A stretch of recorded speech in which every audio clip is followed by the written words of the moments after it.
حي على الفلاح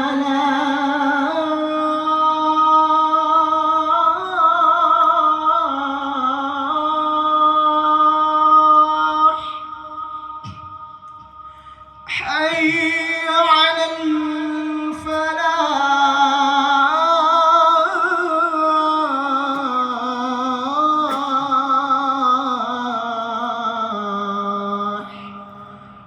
الله أكبر الله أكبر لا إله إلا الله. لا إله إلا الله.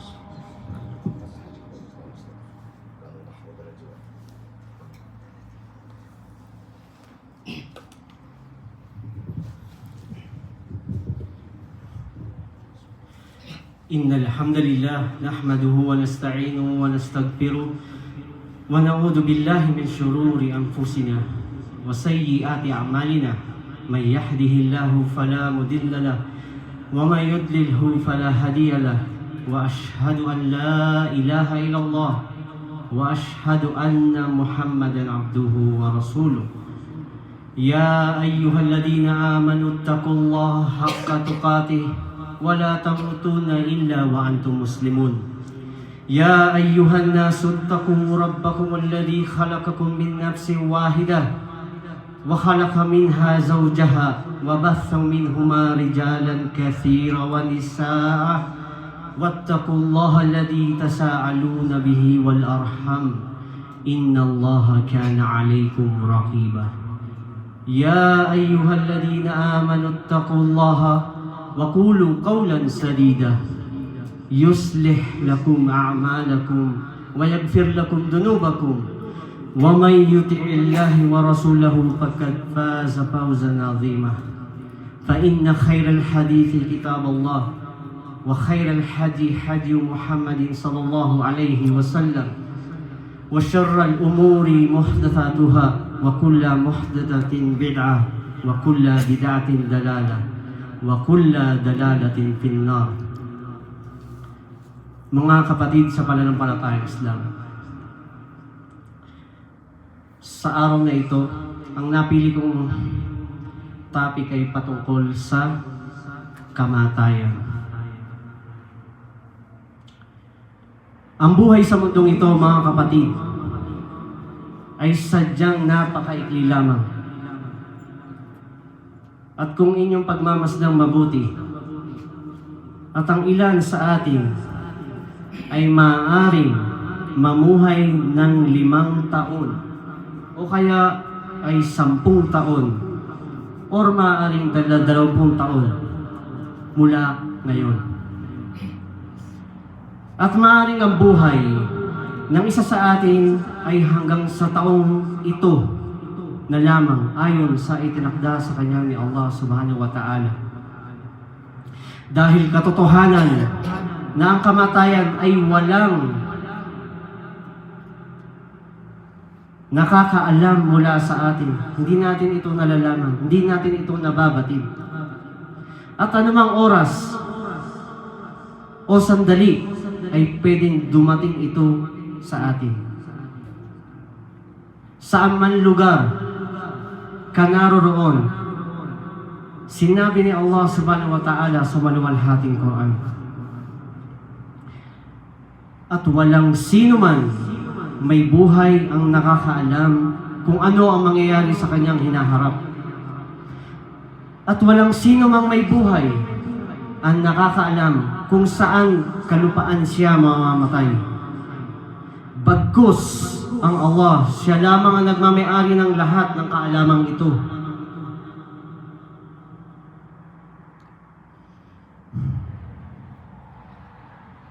Siya lamang ang nagmamay-ari lahat ng kaalamang ito at katiyakan ang Allah, ang alim, ang ganap na nakakaalam sa lahat ng bagay na nakikita at di nakikita. Na walang hanggang tagapagmasid sa lahat ng bagay sa lahat ng pagkakataon. Al-Khabir. Ganap ang kanyang kagalingan na walang anumang bagay sa kanyang mga nilikha at walang nalilihim sa kanya. Wala bang sino mang tao na kayang takasan ang kamatayan. Gawin man niya ang lahat ng kanyang kakayahan. Gamitin man niya ang kanyang talino, kayamanan, makabagong teknolohiya,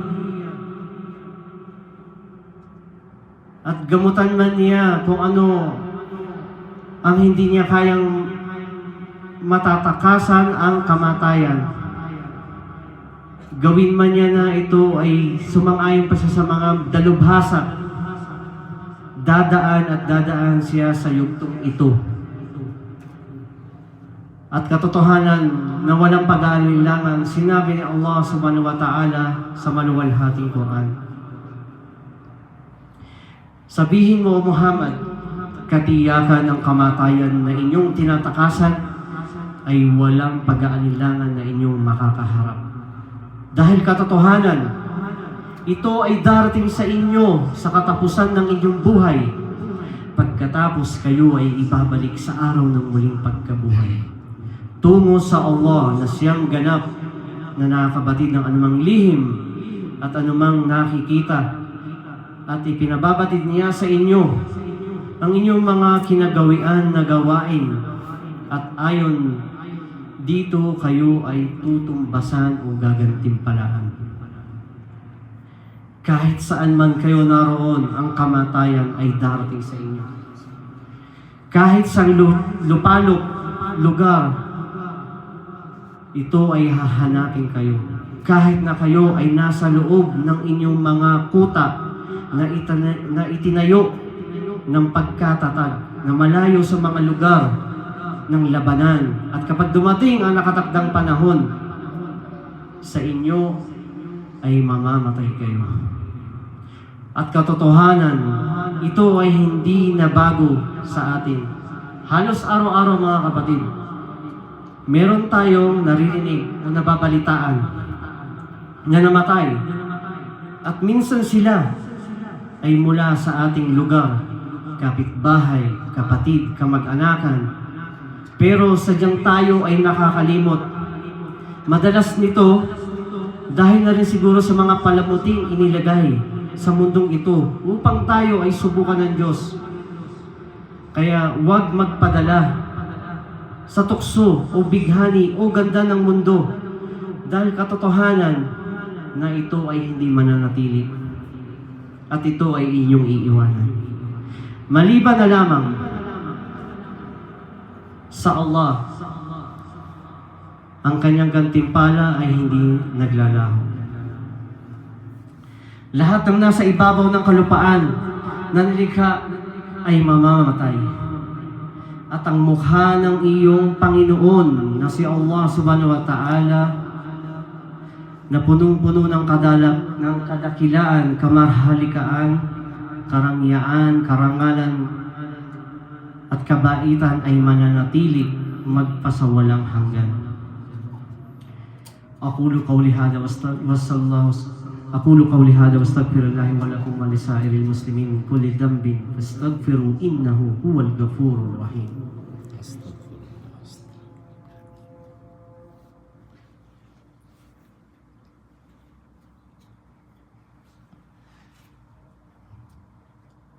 Bismillah, wassalatu wassalam ala rasulillah wa ala alihi wa sahbihi ajma'in.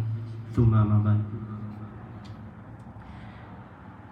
Kaya't mga kapatid, kung alam lang natin na mangyayari ito sa atin, ay walang pag-aalinlangan, ay nararapat na bigyan natin ito ng halaga at maging handa para sa kabilang buhay.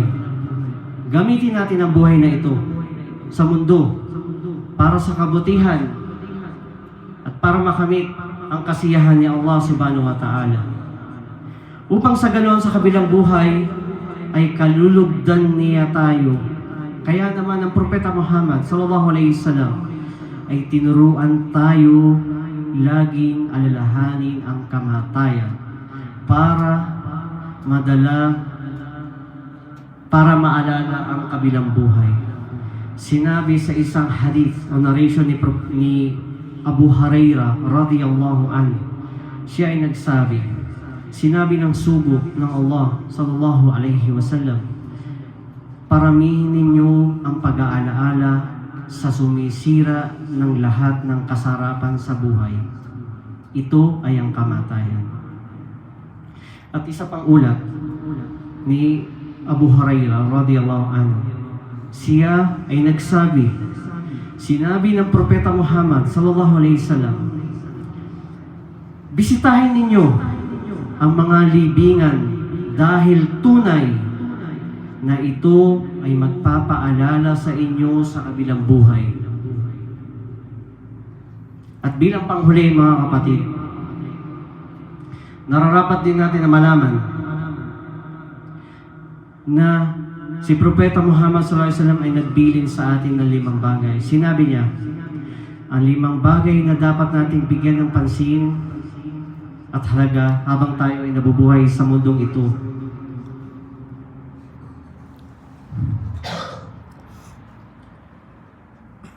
Ay yung una ay bantayan ito. Ito ang 5. Ang una sa mga 5 ito ay ang iyong kabataan. Ang iyong kabataan. Ang ikalawa, ang iyong kalusugan. Bago dumating ang iyong karamdaman. Ang iyong yaman, ang ikatlo. Bago dumating ang iyong kahirapan.